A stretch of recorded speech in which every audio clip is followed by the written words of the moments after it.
Finally, the Big Ten finally has a night game we've been all waiting for this year.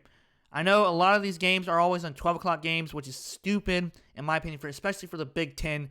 But now we got an epic matchup once again. First, I made a video about Georgia versus Alabama, and now I'm making a video about Oregon going on the road to face off the number 2 ranked Penn State in an epic matchup. Both teams are really solid, though some quarterback could be struggling right now. Drew Allard could be struggling, but it's at Beaver Stadium, and that atmosphere is electric at night, and it's going to be fun to watch. Both teams are really good. Oregon has been electric this year, and Penn State has been Penn State. As we all know, they're pretty solid as well. Can James Franklin finally beat a ranked top-tier team? Who knows? We'll see against Dan Lanning's Oregon's team. So this game will be played at 9/27/2025, which is September 27th. At time, 7:30 p.m., finally a night game, which this game is going to be electric, in my opinion. So this is going to be a fun game to watch. All right, so as a further ado, let's go ahead through the slideshow. Location will be at Beaver Stadium.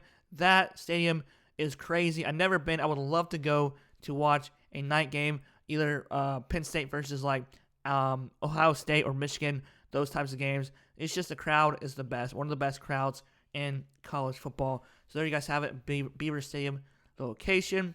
Last week, Penn State had a bye, and the previous game, which was week 3, they pretty much destroyed Villanova 52-6. The record is 3-0.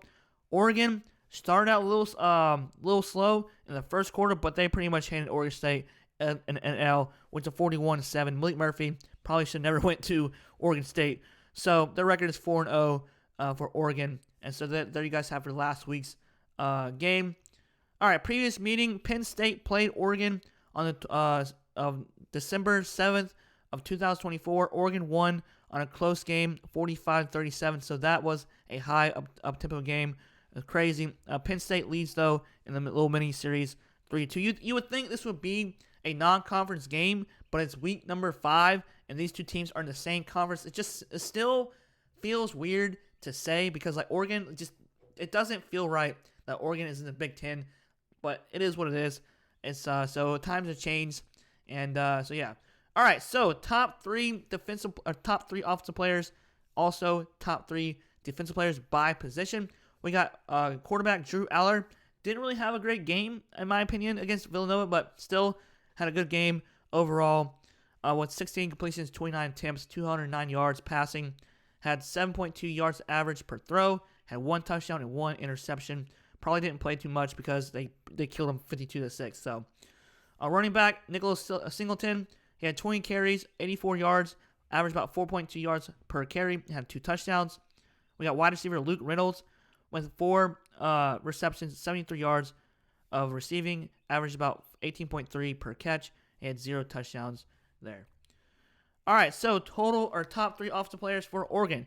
Dante Moore, who is a transfer from UCLA, has done a great job under Dan Lanning with 21 completions to 31 attempts at 305 passing yards, averaged about 9.8 per throw against Oregon State, and had 4 touchdowns. So a really good day for him.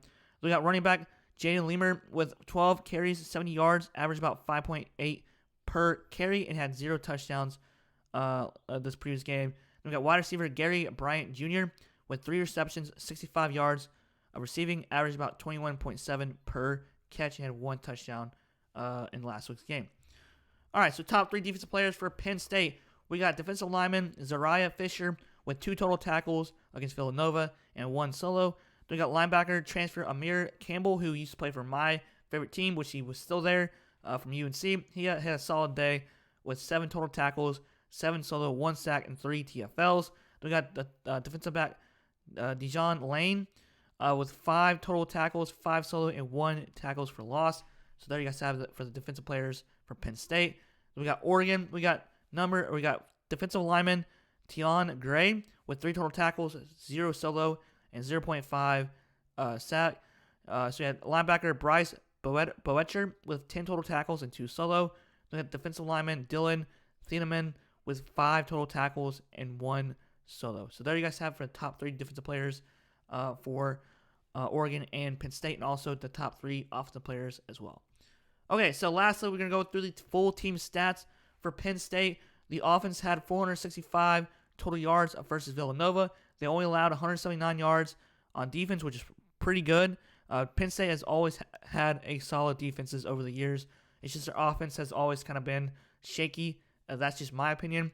Offense, they had 228 yards on offense, and for passing, they only allowed 96 yards on defense, which is really solid.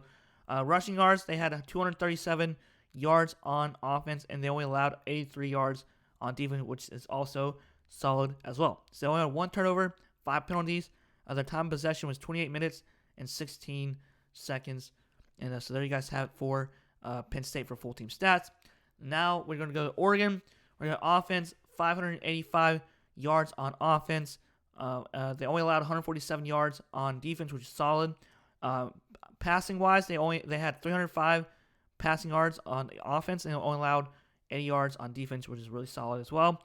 Rushing yards, they had 280 rushing yards on offense, which was really good, and they only allowed 67 yards on defense, which is solid as well. All right, turnovers, 0. Penalties, 5. Time of possession, they had 36 minutes, 55 seconds. Really solid on offense. Pretty much just suffocated Oregon State the whole game. Okay, so this game is going to be very interesting. I really like both teams. I have no bias towards any teams, even though I like Oregon a lot too because of their multi-uniforms.